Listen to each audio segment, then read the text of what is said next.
Oppo பிராண்ட்ல நல்லா நச்சுன்னு நல்லதா ஒரு 3 மொபைல் பார்க்க போறோம். அது என்ன மாடல் இந்த வீடியோல பார்க்கலாம். ஃபர்ஸ்ட் பார்க்க போற மாடல் பாத்தீங்கன்னா ஓப்போல A5 Pro 8GB RAM 128GB storage brand new condition நம்மகிட்ட ஸ்டாக் வந்திருக்கு. மொபைல் பாக்ஸ் சார்ஜரோட கொடுத்தலாம். ஜஸ்ட் நம்ம சர்வீஸ் பாயிண்ட் மொபைல் சேல் பண்ற பிரைஸ் பாத்தீங்கன்னா வெறும் 16,500 ரூபாய்க்கு கொடுத்துருக்கோம். 8GB RAM 128GB சீக்கிரம் கிராப் பண்ணிக்கோங்க. அடுத்த மாடல் பாத்தீங்கன்னா Oppo F31 Pro Plusங்கிற model.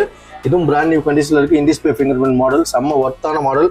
Full கிட்டோட stock வந்திருக்கு. 8GB RAM 256GB ஸ்டோரேஜ் நம்ம சர்வீஸ் பாயிண்ட் மொபைலில் வெறும் 28,500 ரூபாய்க்கு கொடுத்தலாம். அதுக்கு அடுத்த மாடல் பார்த்தீங்கன்னா ஓப்போ F31 Pro 5G தான். 8GB RAM 256GB storage. இதுவும் பிராண்ட் நியூ கண்டிஷனில் நம்மகிட்ட ஸ்டாக் வந்திருக்கு. ஃபுல் கிட்டோட வந்திருக்கு. அதுவும் இல்லாமல் இது நம்ம சர்வீஸ் பாயிண்ட் மொபைலில் பார்த்தீங்கன்னா வெறும் 26,000 ரூபாய்க்கு கொடுத்துட்ருக்கோம். இதே மாதிரி மோர் அப்டேட்க்கு நம்ம சேனலை ஃபாலோ பண்ணிக்கோங்க. உங்களை பழைய மொபைல் ஆன் கண்டிஷனில் கொண்டு வந்து கொடுத்துட்டு நியூ மொபைல் பர்ச்சேஸ் பண்ணிட்டு போங்க. நெக்ஸ்ட் வீடியோவில் பார்க்கலாம். பை.